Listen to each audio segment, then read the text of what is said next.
Vegas Lights, they're going to be back on the field this weekend. Yeah, something to look forward to this weekend. Now, last weekend, though, the team lost to San Diego. Their new head coach, Frank Gallup, admits the boys were rusty because preseason was canceled, but they will get better. Tomorrow is their first home game of the season, and like most sports, well, right now there will be no fans in the crowd. However, Coach Gallup says that is not something he's worried about. We're meant to play this sport professionally in front of people, crowds, and I think that it does make a difference, but we just got to shut that out. We're at home, against Reno on Saturday night, and let's go and pretend there is a crowd there, because we do know that fans are going to be watching on TV, and we want to give them, something to cheer on, and if we play well and get some chances and really have a good game, then that's what they want to see. Well, speaking of crowds, the team did ask for fans to send pictures for cardboard cutouts that will go in the stands, so the stadium won't be completely empty. That's one way to do it creatively. The game against Reno takes place tomorrow at 7:30, and of course you can watch it on ESPN+. Yeah, we've seen all kinds of creative things right now in the world of sports. Yeah, CGI too. Yeah, CGI as well. All right, well, tonight, how about this? A change of mind. A popular downtown casino actually going backwards on its dress code policy. Now, the one thing that made them change their minds. And bridging the divide, it's a story of one mother's strength and bravery. Emmett Till's mother's decision to show the world what racism looks like, inspiring the first wave of the civil rights movement. Right now, a man is under arrest after he allegedly killed his own father. Police say that it started with an argument between an elderly father and his son at a home right near Tropicana and Decatur.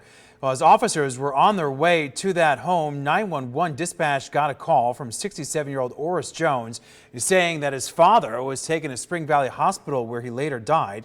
Well, police say that during the argument, Jones struck his father, who had injuries to his face and his chest. Well, new technology could help save lives in active shooter incidents and other emergencies. The Active Law Enforcement Response Technology, or ALERT, was designed following the 2012 mass shooting at Sandy Hook. It is currently being used in Florida.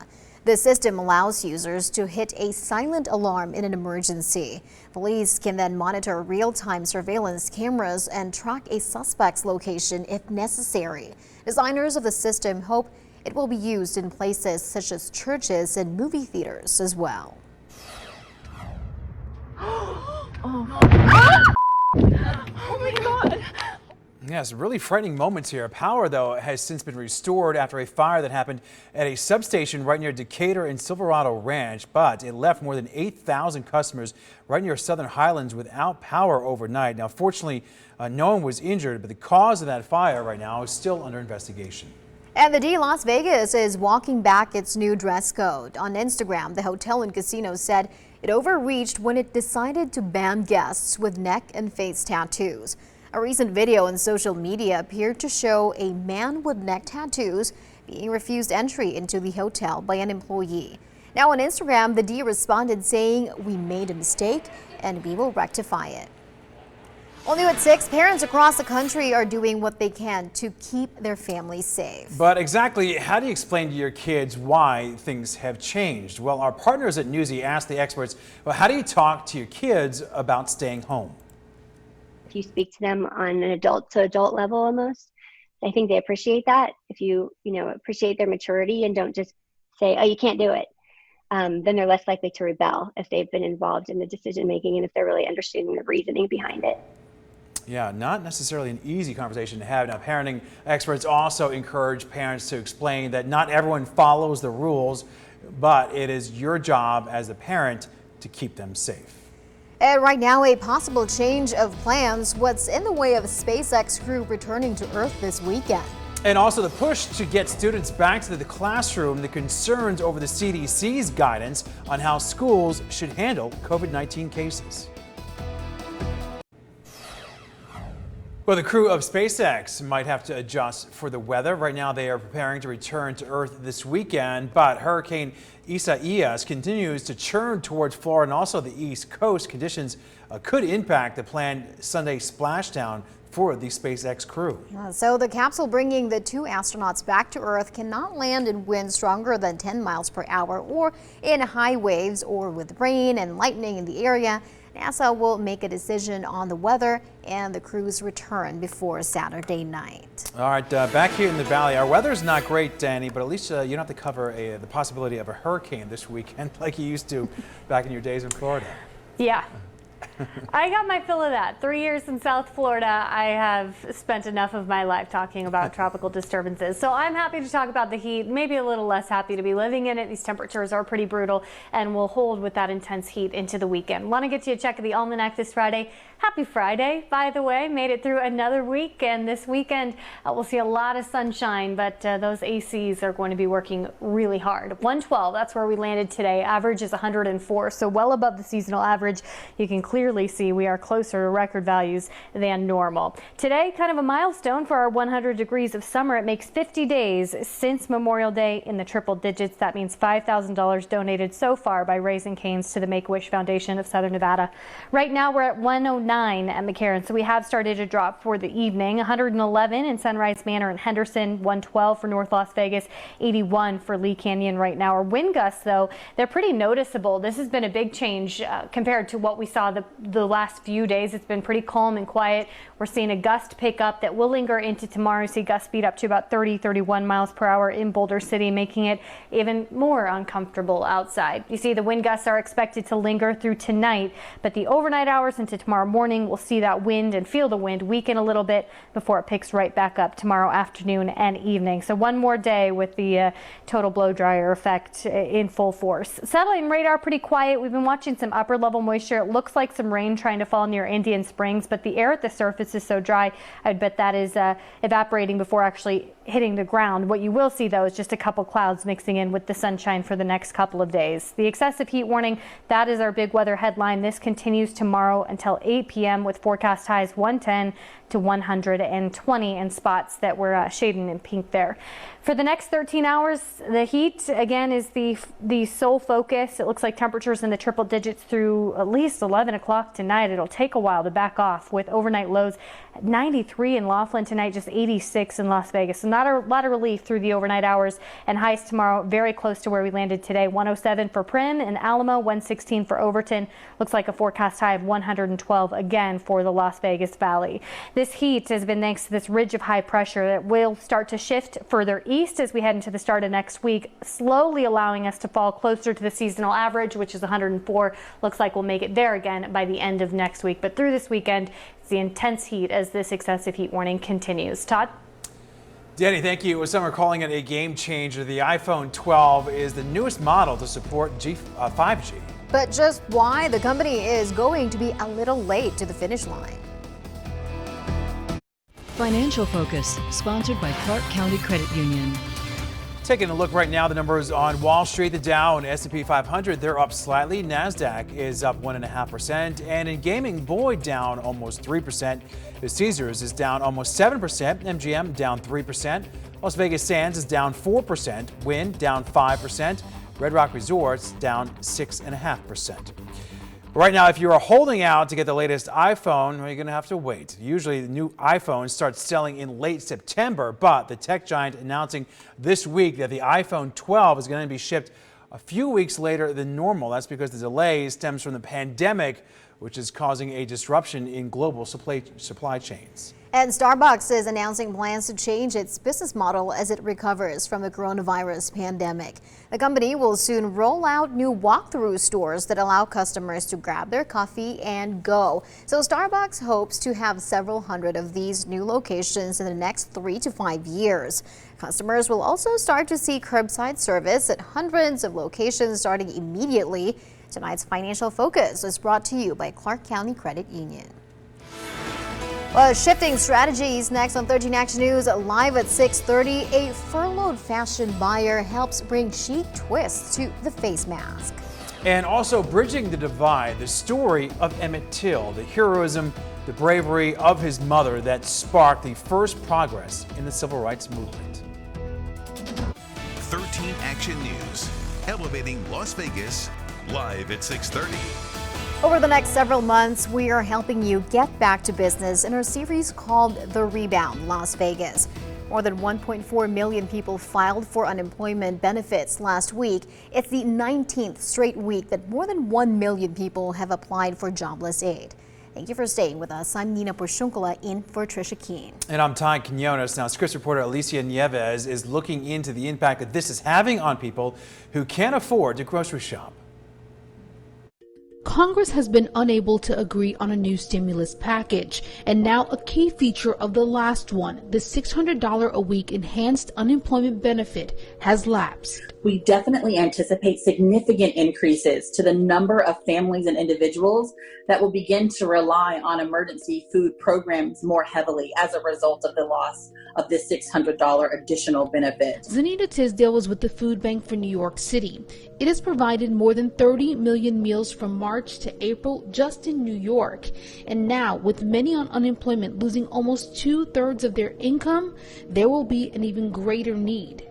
Our network of over 1,000 emergency food providers across 90% of the zip codes here in the city are really bracing themselves and making sure that they're already bringing in enough resources. A study done by Feeding America shows 1 in 6 Americans could now struggle with hunger. That's 17 million more people since the start of the pandemic. About 30 or 40% estimated clients that are coming to food banks have never called a food bank before for help. I think the deeper we get into this economic crisis and also taking into consideration the fact that Congress is essentially late in passing new legislation, the more significant our economic challenges are going to be as a nation.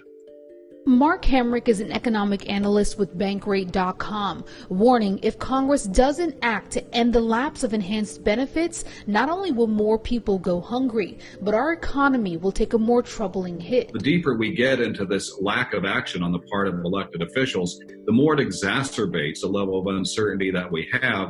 I do believe that both sides will come together. Currently, the House's idea for a second package, the HEROES Act, was passed in May, but has been mostly ignored by the Senate. It's a $3 trillion plan that proposes extending the $600 benefit in full. Within the past week, Senate Republicans have revealed their own plan, the HEALS Act. It's a $1 trillion deal that reduces the former $600 extra weekly unemployment benefit to just $200. Both sides have to agree on a plan to move forward. Of course, we want our elected officials to do the right thing, but we're going to be here ready and waiting. I'm Alicia Nieves reporting. Well, even right now, as the U.S. hits a single-day record for new coronavirus cases this month, the CDC's latest statement is calling for schools to reopen. Well, many doctors, educators, and psychologists all agreeing that going back to school would be in the best interest of students. But what happens if a student gets the coronavirus? Would that force an entire shutdown of the school? Well, the CDC says no. Getting people to understand that the knee-jerk answer is not there's a single case in a school, that then equals closing back down the school.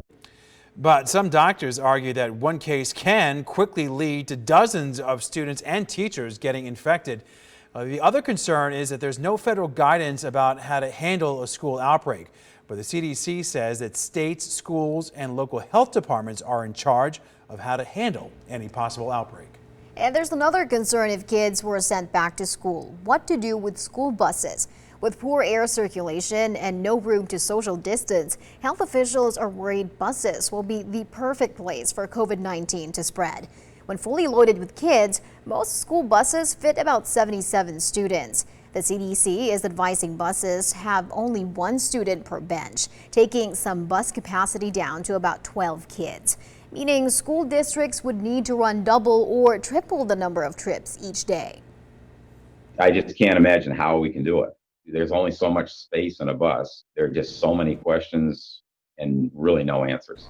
School transportation expert David Strong says the other problem is there's a nationwide driver shortage, so schools wouldn't be able to run more buses even if they have the extra buses available. Now, a Valley woman's side hustle selling masks became a booming business. And 13 Action News anchor Trisha Keene now shows how this is becoming a win-win, making her money and also keeping people safe. Never thought I would be in the mask business. Jacqueline Britton started mapping a new course when she was furloughed back in March. My normal day job is I'm a fashion buyer for stores in casinos and airports. Jacqueline has a small online business, Shop Access, where she sells dresses. When the pandemic started, her dressmakers shifted to masks. I started with 20 the first day, and then 50, and then 250 that first weekend. I bought a pack from her, and I really liked them. We spoke with one of her customers, Christy, who says she's a fan of all the choices. She had a lot of different designs. We have legal cannabis here. She had the cannabis one. I bought one of those. I bought pretty much all of them. With a career in fashion, Jacqueline also decided to use Facebook Live to reach more customers and help them pair masks with their outfits. Fun and flirty. Smile with your eyes. She also posted on LinkedIn, leading to a deal with a national retailer. Her first order was like 4,000, and then she just reordered 10,000. So I have like 5 wholesale accounts plus my online business. Things are so busy, Jacqueline's hired 3 part-time employees. In just 3 months, she surpassed $100,000 in sales and doesn't see things slowing down anytime soon. The fashion mask is the new accessory. I mean, I think they're going to be with us for a little while. Yeah, very true. You got to make sure you have your cell phone now, your wallet, your car keys, and your mask, no matter where you go. It's a must-have. Yeah. All right, we'll still ahead tonight, Bridging the Divide. One of the most important and most troubling moments of the civil rights movement. It's something you might not have learned about in school. And it's the 13th First Alert Action Day as this excessive heat warning continues. Our high temperatures remain closer to record values than average, but we finally see a little bit of a cool down coming next week. I'll have the details coming up.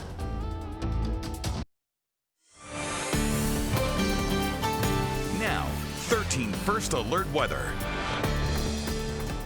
The potentially dangerous heat does hang on as we head into the weekend. Temperatures at or above 110 degrees. That's what we've seen for the past couple of days, and it looks like that will carry us into the weekend. Want to get you a check of current temperatures across southern Nevada. 109 degrees right now in Las Vegas, 110 in Henderson, 108 in Pahrump. Today's high in Vegas was 112. Putting that in perspective, average for this date is 104, so well above the seasonal average. Today, we're also feeling the addition of the gusty wind gusts anywhere from 25 to 30 miles per hour, and it does look like a breeze will linger through your Friday night before settling down into tomorrow morning, but do expect that gustier wind to pick right back up tomorrow afternoon. Wind gusts in the 25 to 30 mile per hour range to go along with these hot temperatures. Satellite and radar for the most part clear and quiet, so it really is just the heat that we're focused on. The excessive heat warning continues until 8 p.m. tomorrow night, as well as the heat advisory for the mountains.